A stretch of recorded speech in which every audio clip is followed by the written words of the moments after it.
Perhaps the greatest benefit of the Birmingham Hip Resurfacing implant is the fact that it conserves more bone than a total hip replacement. This is important for two key reasons. First, unlike a total hip replacement, the Birmingham Hip Resurfacing technique preserves your natural femoral neck. It is this neck length and angle that determines the natural length of your leg. And since it is not removed and replaced with an artificial device during a resurfacing procedure, concerns regarding leg length discrepancy are greatly reduced. Second, if your surgeon should determine you need to have your Birmingham hip implant replaced at some point in the future, you may undergo a regular total hip replacement surgery. If you had originally undergone total hip replacement instead of hip resurfacing, you would be dealing with a more traumatic and complex procedure, and you would be receiving a more invasive implant.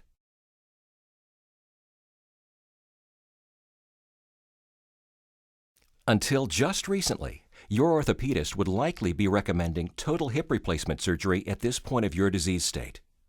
While it is clearly a more bone-sacrificing procedure than hip resurfacing, total hip replacement is a safe and effective surgery and is performed nearly 400,000 times per year in the United States. As you may know, total hip replacement requires the removal of the femoral head and the insertion of a hip stem down the shaft of the femur. Hip resurfacing, on the other hand, preserves the femoral head and the femoral neck. During the procedure, your surgeon will only remove a few centimeters of bone around the femoral head, shaping it to fit tightly inside the Birmingham Hip Resurfacing implant. Your surgeon will also prepare the acetabulum for the metal cup that will form the socket portion of the ball and socket joint. While the resurfacing component slides over the top of the femoral head like a tooth cap, the acetabular component is pressed into place much like a total hip replacement component would be. Before you are taken to the operating room, your anesthesiologist will talk with you about the medications used during the procedure, and he will administer the medications once you are in the operating room. Next, the surgeon will make an incision in your leg to access the hip joint. Your surgeon will select the appropriate incision length and approach that is best for your case. After the incision is made and exposure is adequate, the ligaments and muscles are separated to allow access to the bones of the hip joint. The femoral head is then dislocated from the hip socket, and the surgeon begins resurfacing the joint. First, the cartilage of the acetabulum is removed using a special reamer that forms a hemispherical shape. The remaining void will allow for a proper fit of the metal shell. A provisional or trial component is placed in the reamed area to determine the proper size and fit. Once your surgeon is satisfied with the size and positioning of the trials, he will implant the metal shell. The next step involves the resurfacing of the femoral head.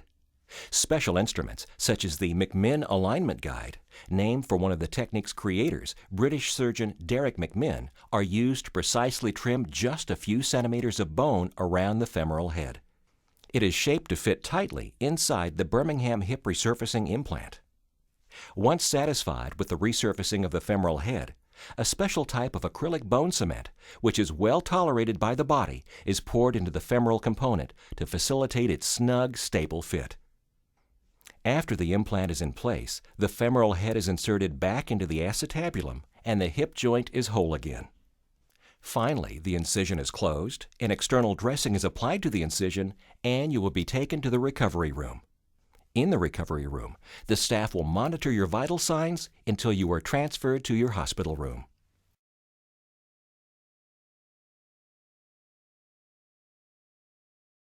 Since the Birmingham Hip Resurfacing implant is new in the United States, is it clinically proven? While the Birmingham Hip Resurfacing implant is new to the United States, it is not a new implant or technique. It has been in use worldwide since 1997, and the U.S. Food and Drug Administration reviewed a tremendous amount of resulting clinical data before approving it for use in this country in 2006. Who is a candidate for the Birmingham Hip Resurfacing system? The typical patient will be physically active, under 60 years of age, and suffering from hip arthritis, hip dysplasia, or avascular necrosis of the hip. The implant can be used in patients over 60 whose bone quality is strong enough to support the implant. Your surgeon will make the determination if you are a candidate for hip resurfacing. How long will the Birmingham Hip Resurfacing implant last? It is impossible to say how long your implant will last because so many factors play into the lifespan of an implant.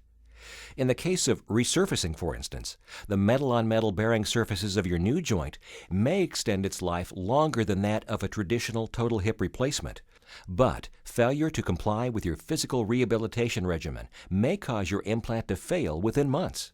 A clinical study showed the Birmingham Hip Resurfacing implant had a survivorship of 98.4% at the 5-year mark, which is comparable with the survivorship of a traditional total hip replacement in the under 60 age group.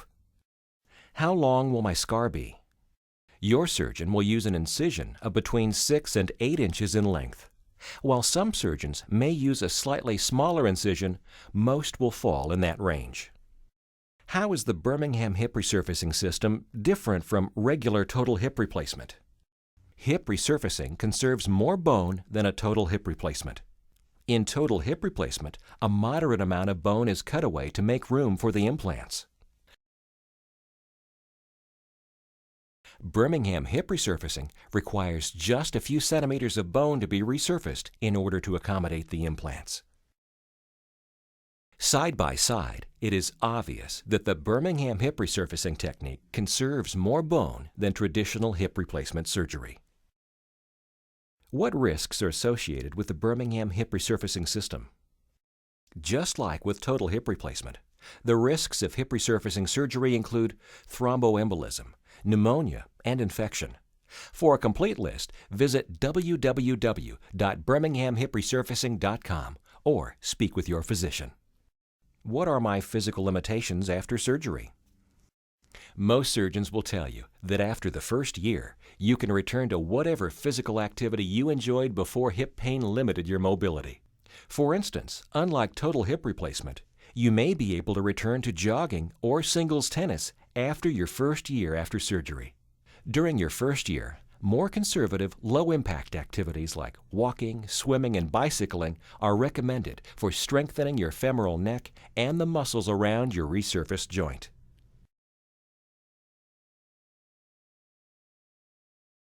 As you consider undergoing Birmingham Hip Resurfacing surgery, research all of your options and discuss them with your physician.